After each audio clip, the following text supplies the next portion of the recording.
Fray Francisco de Aguilar, conquistador, mesonero y fraile dominico, uno de los grandes cronistas de la conquista de la Nueva España.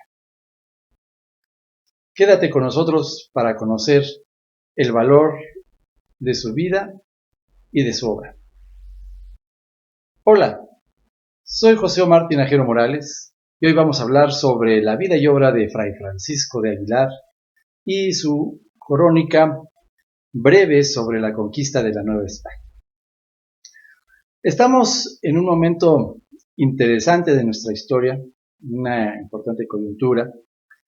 Se están celebrando 500 años de muchos acontecimientos que se dieron en el choque de dos mundos, entre el mundo mesoamericano y el mundo español.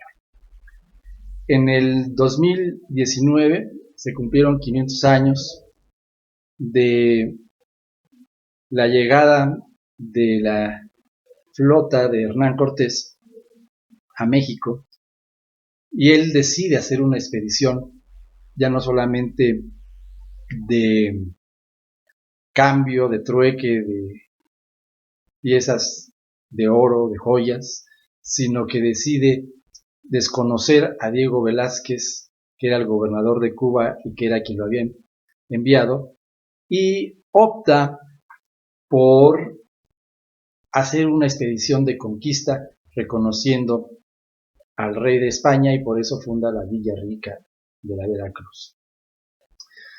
Uno de los conquistadores que venían junto con Hernán Cortés se llamaba Alonso de Aguilar.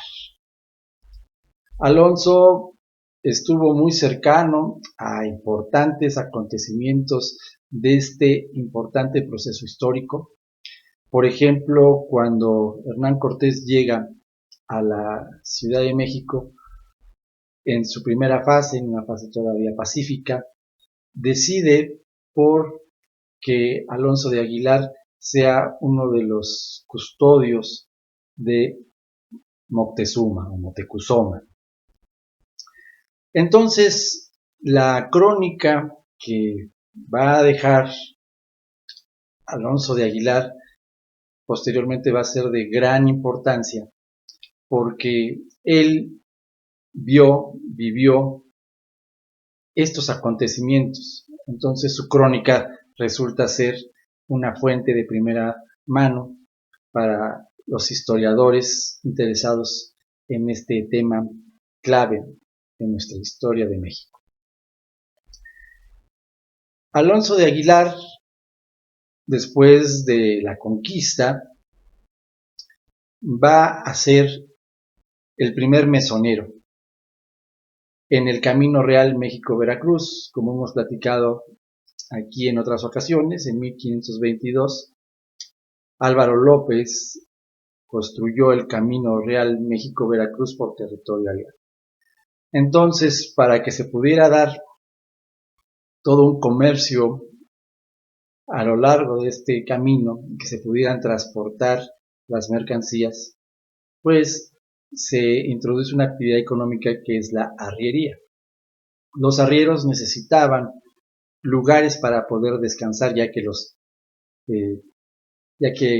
la duración del camino era muy larga, alrededor de 20 días. Entonces se requería de llegar a mesones. Y el primer mesonero fue precisamente Alonso de Aguilar, que además tenía una encomienda en esos territorios del Camino Real México-Veracruz. En ese sentido, pues podemos decir que la suerte le sonreía, económicamente hablando. Era un hombre pues que tenía recursos importantes gracias a su encomienda, gracias a los recursos obtenidos por el mesón. Sin embargo, él decide renunciar a todo esto, siguiendo el consejo evangélico en que Jesús dice: si tú quieres seguirme, primero vende todo lo que tienes, dáselo a los pobres, entonces tendrás un tesoro en el cielo. Y entonces sí, ven, toma tu cruz y sigue. Alonso de Aguilar decide entrar con los dominicos, que en ese momento estaban encabezados por Fray Domingo de Betanzos. Y es precisamente Fray Domingo de Betanzos quien le da el hábito a Alonso de Aguilar, que en ese momento va a cambiar su nombre por el de Fray Francisco de Aguilar, en homenaje, en honor a San Francisco de Asís. Los dominicos de esa época, debemos recordar, seguían la reforma, entonces eran sumamente austeros, seguían disciplinas muy fuertes, eran personas que seguían la soledad, el silencio, y a la vez se dedicaban a la predicación. Los dominicos, su tarea desde su fundación fue la oración, el estudio y la predicación, todo esto enlazado. Entonces, esto le llama la atención a Aguilar y entra como dominico.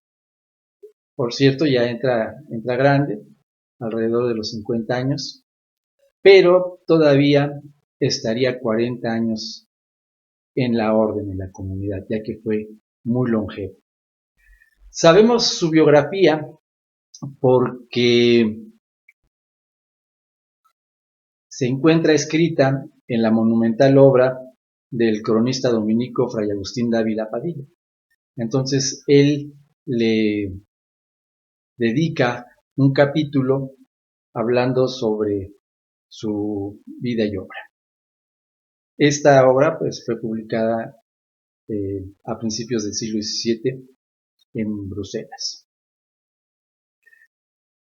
Gracias a eso, pues conocemos bastantes datos de Fray Francisco de Aguilar. Una situación interesante es que ya cuando estaba muy grande, ahí alrededor de 1579, los religiosos interesados por la historia, por la importancia de conocer los códigos culturales de los pueblos indígenas, deciden pedirle a Fray Francisco de Aguilar que haga una crónica sobre lo que él vivió. Y él escribe esta crónica dividida en 8 jornadas. Es una obra muy importante que un buen tiempo estuvo inédita, y en esas 8 jornadas va desde comentar,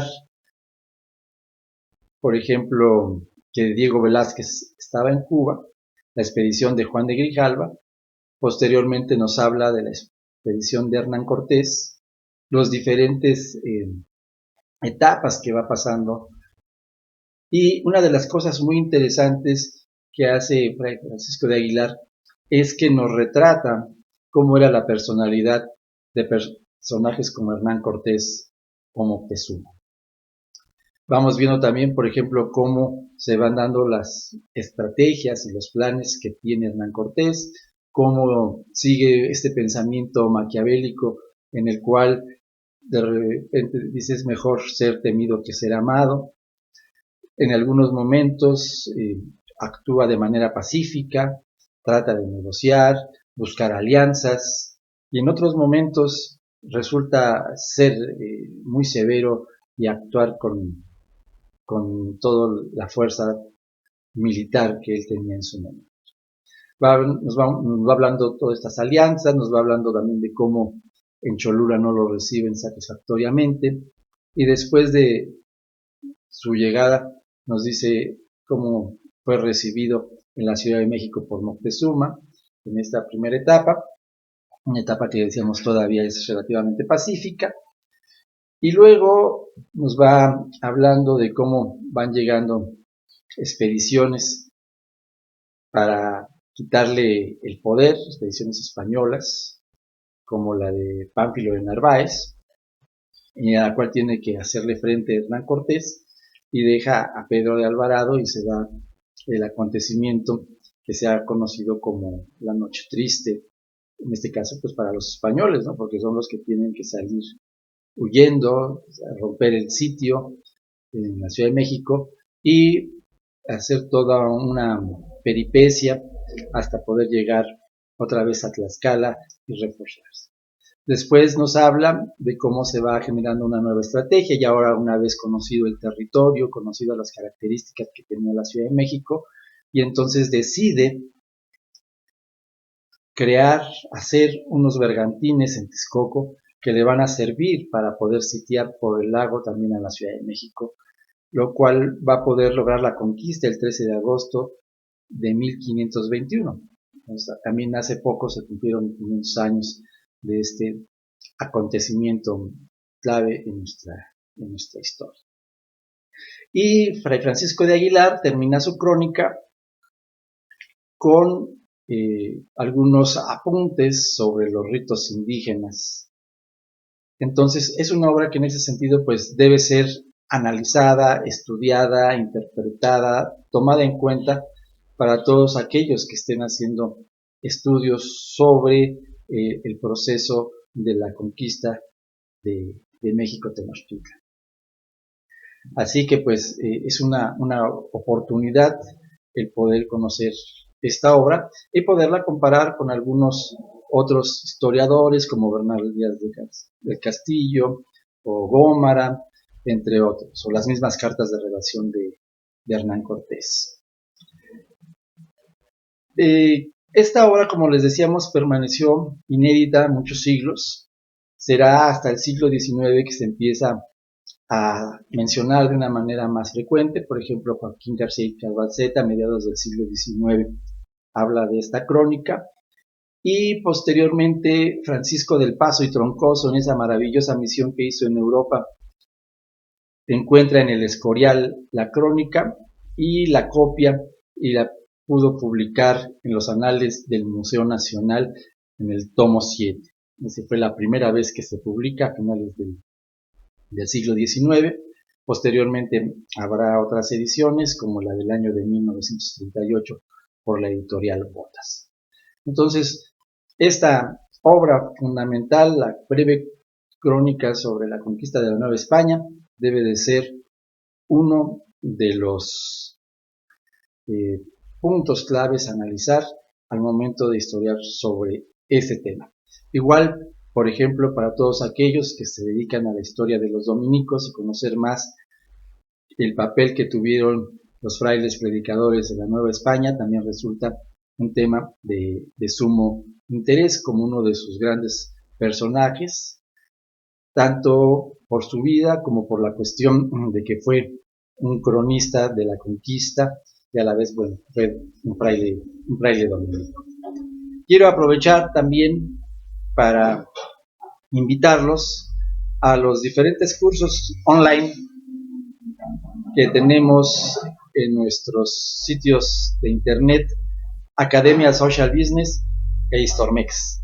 Ahí contarás con una amplia gama de cursos online que tienen que ver con la historia de México, de Iberoamérica, de Hispanoamérica, que serán de gran utilidad para poder entender el código cultural de nuestros países, para poder fomentar una identidad mexicana, una identidad iberoamericana, y para poder profundizar en temas que son muy importantes para poder entender lo que está sucediendo en nuestro mundo actual. Hay que recordar que la historia nos permite entender cómo es que hemos llegado a nuestro presente. Entonces es muy importante el conocer la historia y más estos temas tan claves como puede ser la conquista de México. Por su atención, muchas gracias.